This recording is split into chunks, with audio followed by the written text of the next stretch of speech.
Westconnex is perhaps the best example that I have ever seen of what is wrong with the state of politics in New South Wales and Australia.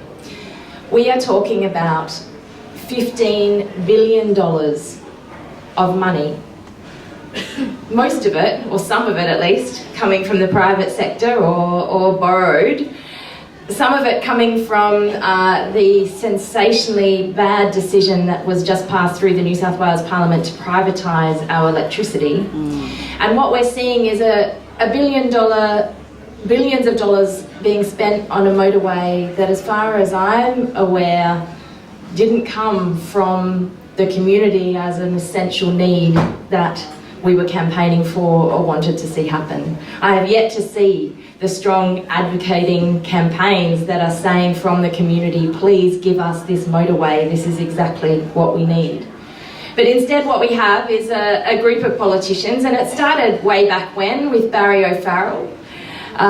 During the federal Labor government's time, Anthony Albanese, who was the infrastructure minister at the time, committed federal dollars then to the Westconnex project. Barry O'Farrell was keen on the idea. It turned into something that found both Mike Baird and Tony Abbott on the south end of King Street just prior to the state election, announcing that we'd have a beautiful interchange for the Westconnex motorway, taking about 10 metres off of the wonderful Sydney Park and requiring the acquisition of homes of where Pauline and her neighbours live.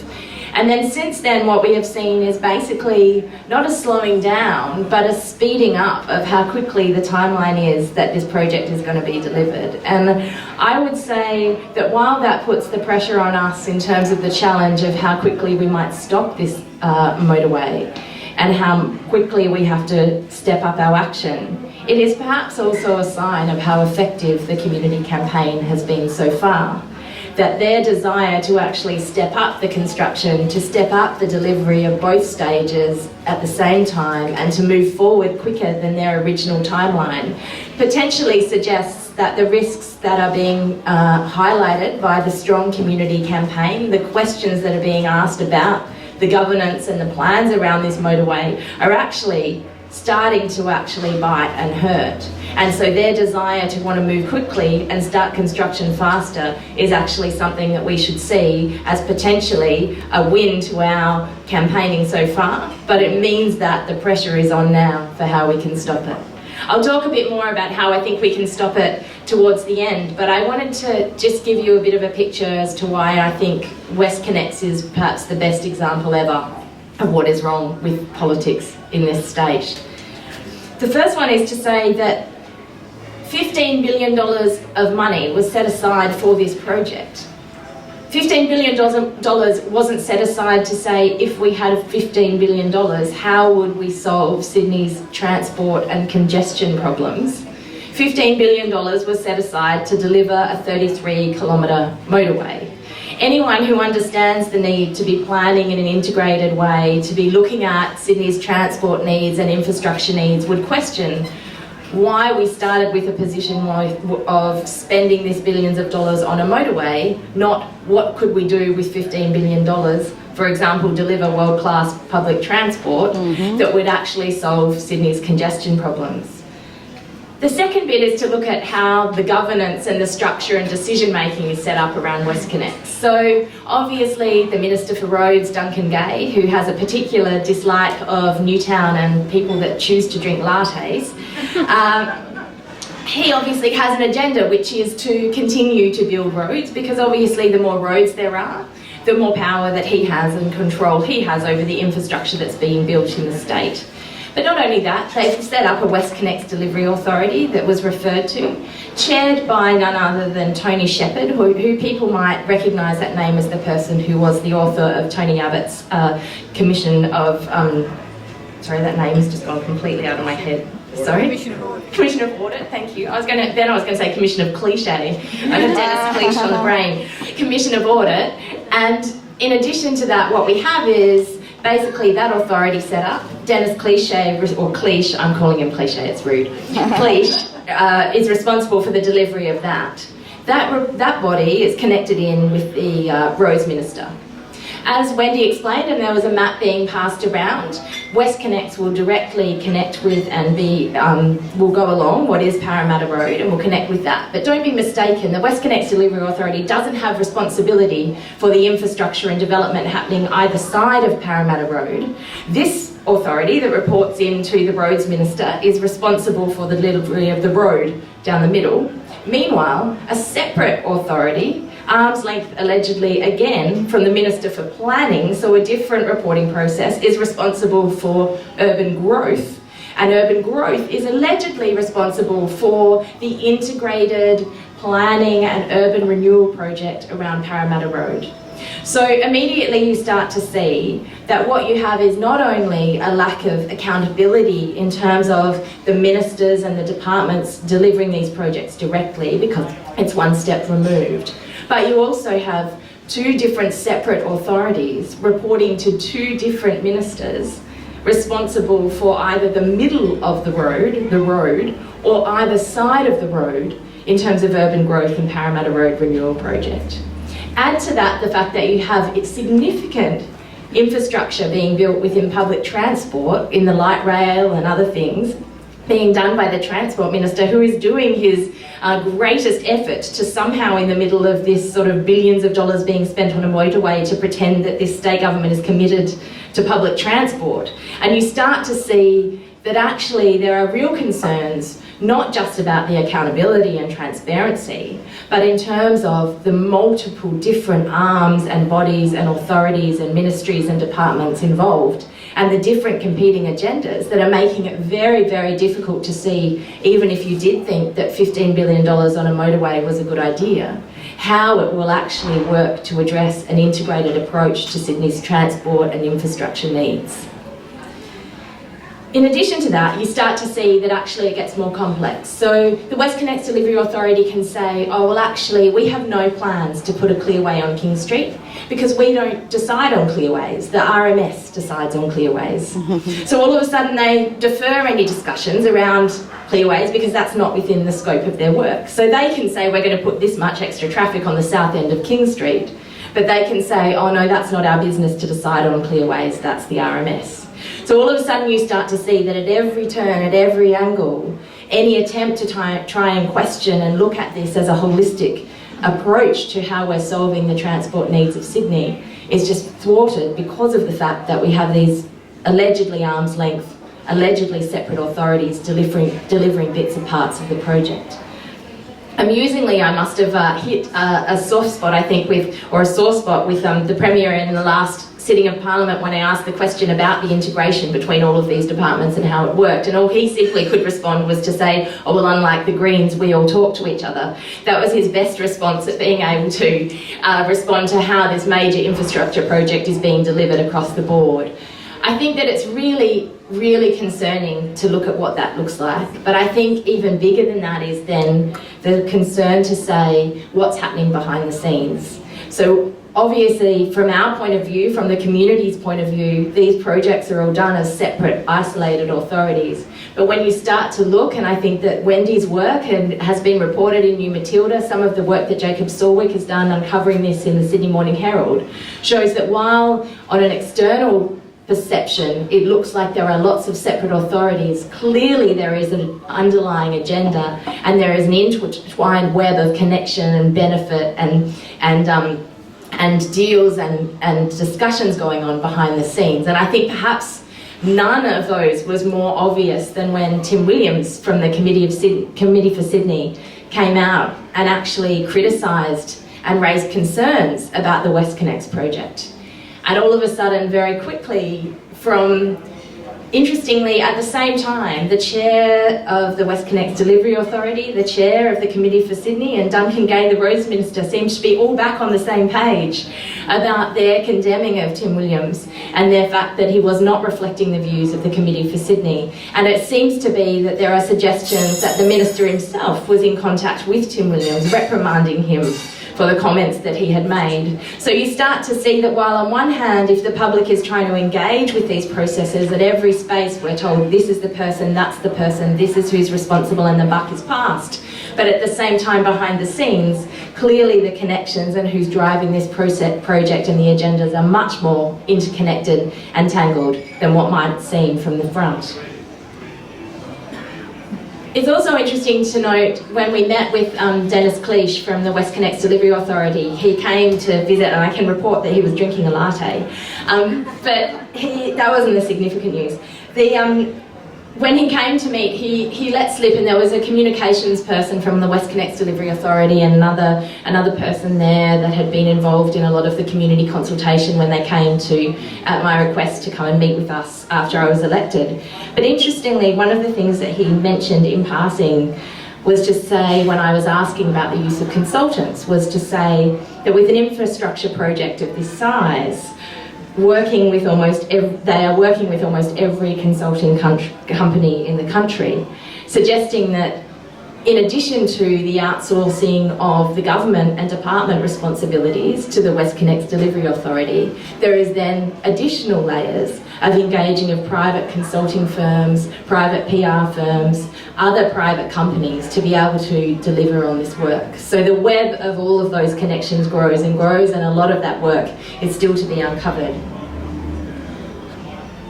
I think the other side to look at it, if we take that there's this issue around the governance of the project, and the Auditor General in New South Wales raised serious concerns about the governance of the project and how that was being done, showing examples where basically the New South Wales government was not abiding by the processes that they had set for large infrastructure projects, even though they had set them themselves at the time of when Westconnex was being developed as a project.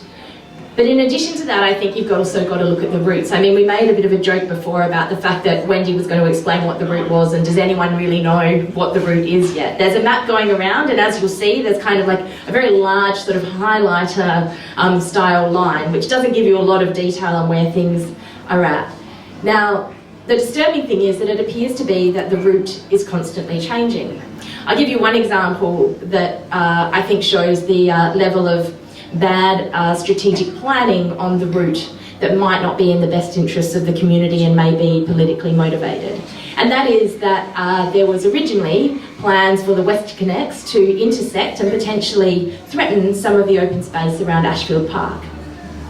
So basically there was a campaign to save Ashfield Park. Interestingly, a member of the upper house in the Shooters and Fishers Party lives near Ashfield Park. All of a sudden, the route had changed, and reassurance to say that Ashfield Park would not be touched as a result of Westconnex came to light. Then what you saw is shifts again to the route, where all of a sudden there was a threat to Petersham Park, and then all of a sudden there was a strong community action, and all of a sudden, oh no, Petersham Park won't be touched. Then you start seeing and hearing of stories where basically ambit claims are being put forward.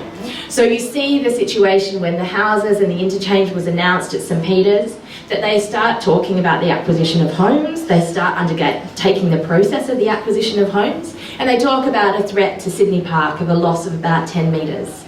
Latest conversations we have with people, they're saying, oh no, look, I think there might be a way around the park. We might be able to solve this. And what we're starting to hear more and more is that part of this PR spin exercise is that they are announcing big, scary things like the loss of 10 metres of Sydney Park, and then they look like they're negotiating and listening with the community as they say, oh no, we can change that and move that now. And so there really is, I mean, understandably a very cynical concern about how this project is being delivered, but also what the purpose of this motorway is and who is actually planning it, when we can't see the business case, we don't have an environmental impact statement, and we can see that because of political argy-bargy, because of shifts and moves in the community, certain routes are changed, certain things are changed, the timeline is changed. That doesn't suggest that there is actually a really strong and solid plan as to where this is going and why it's going where it is.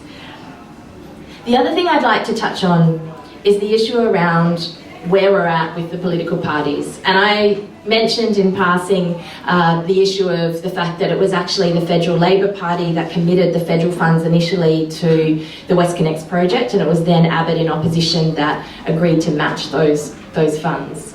I think it's very important for us to remember and to recognise that actually the best way that we are going to stop this motorway is to put pressure on the Labor Party at a federal level to say that they are not going to commit the funds to this Westconnex motorway anymore because of the concerns around the governance, because of the concerns around the financial modelling, and because of the concerns in the community about what this Westconnex project will deliver. That, I think, is perhaps the clearest way that we would be able to go about getting a serious doubt put over the delivery of this motorway. There is common alignment amongst everyone outside of the New South Wales government to actually support an inquiry into the Westconnex motorway, and that all house acquisitions and all construction should halt while that inquiry is undertaken. That, I think, is the reason why we're pushing so hard for that point. It's what the petition that will circulate is calling for, because I think it is pretty clear to everyone that to be able to build a movement big enough to be able to stop this motorway from happening, we need to bring on everyone that is willing to be in there to actually question it, whether it's from a transparency perspective or a delivery of not delivering the motorway altogether. So I think that one thing that happened today, which I think shows perhaps the disturbing reality of it, is that it was announced that Goldman Sachs, and I can't even believe, I'm going to read you this line because I couldn't even believe it. I was like, what even is this? I think it's certainly an Alice in Wonderland down the rabbit hole moment. So the report today said, investment bank Goldman Sachs has been hired by the New South Wales government for a process to find debt providers on its ambitious $14.9 billion Westconnex project. So the government has got the Westconnex Delivery Authority. They're signing contracts with people to construct the road, to conduct the environmental impact statement, to do the PR exercise and the spin on it. And now they're engaging Goldman Sachs to then go out and help them find debt providers for the project that they're delivering. I hate to even think how much they're engaging Goldman Sachs for in relation to finding debt providers to then provide that information to the Westconnex Delivery Authority that will then deliver it to the government at some point down the track. It's really a disturbing kind of reality of how these companies are infiltrating and connecting with our democracy. And so let's have a look for a second, because I think it's interesting to see that Goldman Sachs has quite a job set out for it. Because if you look at the financial modelling that Maureen Faruqi, who's an environmental engineer and Greens Upper House MP, did on the costs of Westconnex and the tolls, it's worth noting that basically on her estimates of the financial modelling, people would have to pay $26 on a toll, one-way use, to be able to make that project, that tollway viable, the Westconnex project viable. So really, what you're saying is there's no way that anyone's going to be paying $26 on a toll. So let's look at it the other way and go, okay, so if you go on what the government said they would cap the toll at, which is about 3 times less than that, basically you would come up with a revenue shortfall. The revenue shortfall would be in the order of $626 million annually to break even. So on a scenario where we spend this money to build the motorway, people are not charged $26 for the toll, but instead what the government says, each year the public purse will still be forking out that amount of money for the shortfall to make this project viable. That's what we're looking at. So even if you, forgetting aside the environmental impact of building a 33-kilometre motorway, forget about what we could do with that money if we invested in world-class public transport, on a financial perspective it just does not add up. And we cannot be allowing this to happen, because that means money that will not be spent on key infrastructure that we need in this stage. I'll finish by saying this. Can we stop it? I think we can. I think that we can, and I said it on election night and people were like, well, you shouldn't have said that, you know, it sounds a bit risky, you know. I think we can, because I think it has been stopped. People have stopped it before. I mean, Pauline referred to the action to save Glebe. I think you look at the East-West Toll Link campaign in Melbourne as inspiration to the fact that it can be done. And in both of those cases, they required a change of government. But I think that just outlining some of the things here hopefully shows you that this isn't necessarily just about government. This is about the private sector. Really, the people behind this are the people with the money, the financiers, the investors, the corporate interests that are going to try and make profit out of this in some way or another. If we can show that the community campaign against this is going to create such a risk to them financially, then I think we don't need a change of government to change it, because they are the ones that are going to have to be putting the backing into this. And if we can show that whether it's communities like Pauline's locking on to drill sites so that there are delays in the work that happen consistently, whether it's actually the fact that we start digging around in those companies and talking to shareholders and making it all a bit messy, or invading, as some of them did, into their corporate lunches at certain points, the more that we do that, the more that we show that this project, compared to other projects, is not one that you want to mess around with. And I think in that sense, being able to build that pressure on corporate Australia, on the corporate investment interests, is actually one of the key ways that we're going to be able to stop this campaign. I'd say that the chances of being able to do this seem possible also because of the growth of this campaign and the movement. The fact that Pauline has told you her story of how she and her neighbours went from people sitting around a kitchen table to now being genuinely inspiring community activists. The fact that we last Tuesday joined 200 residents at Kingsgrove campaigning against the tollway, concerned about the pollution to air quality. The fact that we've seen partnerships between, homeowners in St Peters and the radical, crazy, lefty types of Reclaim the Streets. The fact that we've seen the Auditor-General come out and raise concerns, councils coming on board, Lord Mayor Clover Moore in the City of Sydney, Marrickville Council has now put funds into a campaign against Westconnex, and now we've seen Ashfield Council has also passed a motion against it. It is clear that the opposition is building. So I feel confident that we can do that if we keep building it. And as many of the people here that have been coming to politics in the pub for a long time know, the way that we change things is not waiting for a parliament or a government to make the change. The way that we change things is building community campaigns on the streets, and I feel confident we are doing a fine job of that. So thanks for the opportunity.